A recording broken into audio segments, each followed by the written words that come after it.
প্রবাসীর স্ত্রী ও মেয়ে একই ছেলের সাথে বিয়ে বসতে চায়। স্বামী প্রবাসে থাকায় প্রতিনিয়ত না দরজা এমনি চাপা ছিল। আপনার বাসা কোন জায়গায়? রৌমারী কোন জায়গায়? আসল বাড়ি কোথায়?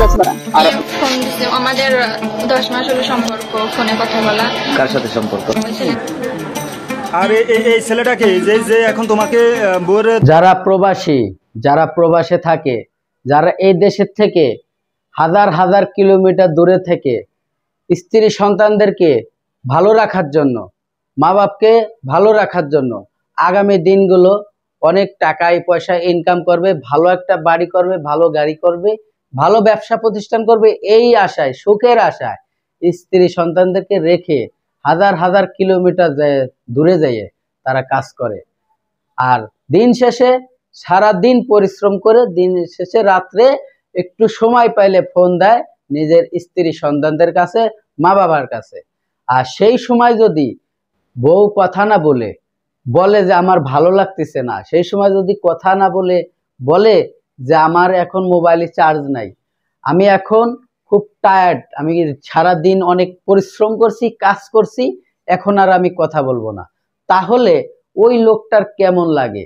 প্রিয় দর্শক, এরকমের ঘটনা হয়তো অনেকের জীবন ঘটে আছে। তো আজকে একটি ভিডিও ক্লিপ নিয়ে আপনাদের মাঝে হাজির হয়েছি। এই ভিডিও ক্লিপটা আপনারা দেখবেন।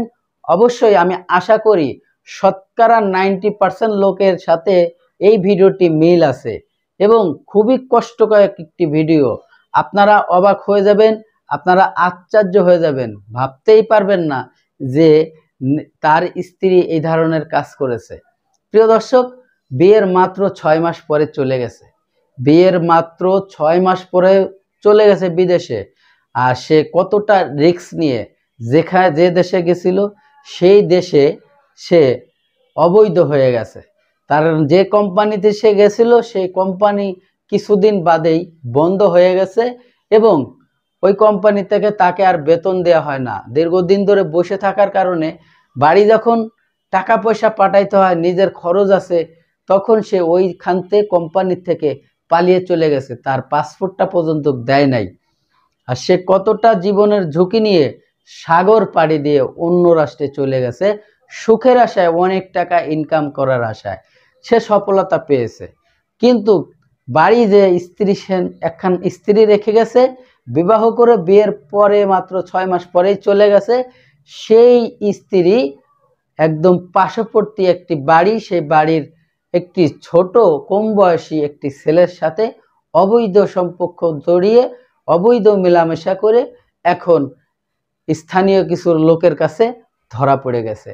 ধরা পড়ার পরে যখন স্বামীর নাম জিজ্ঞেস করতেছে তখন সে বলতে চায় না, কারণ এটা ঘটনাটি তারা পাশের গ্রামে চলে গেছে, যে গ্রামের বাসিন্দা তারা, যে বাড়ির বউ, যে বাড়ির মেয়ে সেই বাড়িতে আর নেই, তারা কিন্তু অন্য জায়গায় চলে গেছে। অন্য জায়গাতে তাদের চলাফেরার কারণে আচরণ ব্যবহার করার কথাবার্তায় তারা ধরা পড়ে গেছে। তারা স্বামী স্ত্রী না, তারা পালিয়ে চলে এসেছে।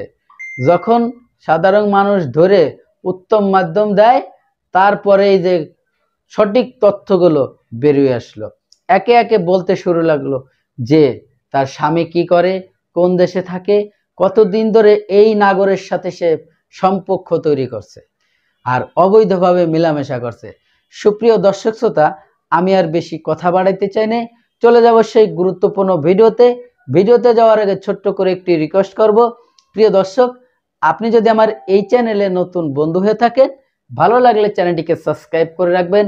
আর অলরেডি যারা সাবস্ক্রাইব করে রাখছেন সবাইকে অসংখ্য অসংখ্য ধন্যবাদ। তো চলুন আমরা সেই গুরুত্বপূর্ণ ভিডিওটি দেখে আসি। ভিডিও শেষে গুরুত্বপূর্ণ আলোচনা থাকবে, অবশ্যই ভিডিওটির সাথে থাকবেন। এই তোমার নাম হচ্ছে শিমু, আর এই ছেলেটাকে যে এখন তোমাকে বউয়ের দাবি করে। সুপ্রিয় দর্শক শ্রোতা, এতক্ষণে আপনারা যে ভিডিও ক্লিপটা দেখেছেন, একজন প্রবাসীর স্ত্রী অন্য ছেলের সাথে পালিয়ে যাওয়ার সময় যে ধরা পড়ে গেল, আশা করি আপনাদের হয়তো বুঝতে বাকি নাই। যদি কোনো মন্তব্য থাকে, আপনার কোনো মতামত থাকে, অবশ্যই কমেন্ট বক্সে কমেন্ট করে জানাবেন। কে কোথা থেকে এই ভিডিও ক্লিপটা দেখছেন অবশ্যই কমেন্টে জানাই যাবেন। সবাই ভালো থাকবেন, সুস্থ থাকবেন। আল্লাহ হাফেজ।